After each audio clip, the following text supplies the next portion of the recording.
Le pitch ce matin, c'est avec Charlet Harrod. Venez nous rejoindre en plateau, cofondateur d'Avenir. On va parler gestion de fortune. 1 minute pour pitcher et on débrief. Bonjour à vous, merci. Alors chaque année, des millions d'épargnants confient la gestion de leur argent et beaucoup sont déçus par des frais élevés qui sacrifient la performance ou par des placements qui sont exécutés à l'aveugle. On a des banques et des robo-advisors qui investissent tout d'un coup, même quand les marchés sont chers.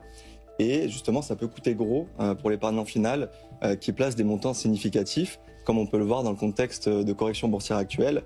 Bien chez Avenir, on fait l'inverse. On a décidé de réinventer la gestion sous mandat pour allier le meilleur des deux mondes, à savoir le monde des fintechs qui utilisent déjà des ETF qui sont 3 à 15 fois moins chers que les fonds proposés en banque, et le monde de la gestion de fortune qui utilise la gestion progressive des risques. Tout ça, c'est notre gestion Gradual Security qui repose sur de l'investissement progressif augmenté par l'IA. L'idée, c'est d'éviter d'entrer trop vite sur les marchés actions quand ils sont trop chers ou surévalués. On pourra en reparler dans quelques instants. On n'est pas là pour battre le marché. On évite surtout de l'attaquer n'importe comment. Et l'idée, c'est d'apporter un peu plus de résilience à nos clients, de gérer leur argent avec un peu plus de discernement.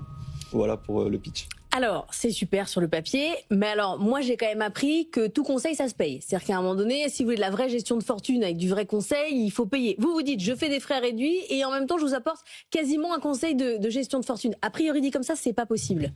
Alors effectivement, on n'a pas tout l'univers de la gestion de fortune. On va s'attaquer surtout à l'assurance vie et au plan d'épargne retraite, qui sont 2 contrats utilisés aussi par les grandes fortunes en France. Alors peut-être moins le PER, mais plus l'assurance vie et l'assurance vie luxembourgeoise. Et au niveau du business model, on va avoir un système de rémunération par frais de gestion. Donc ça, c'est la première chose. On a quand même des frais de gestion. On n'aura pas de frais d'entrée, pas de frais de sortie, pas de frais d'arbitrage. Une structure de frais aussi optimisée, puisqu'on utilise les ETF, comme je le disais, qui sont 3 à 15 fois moins chers.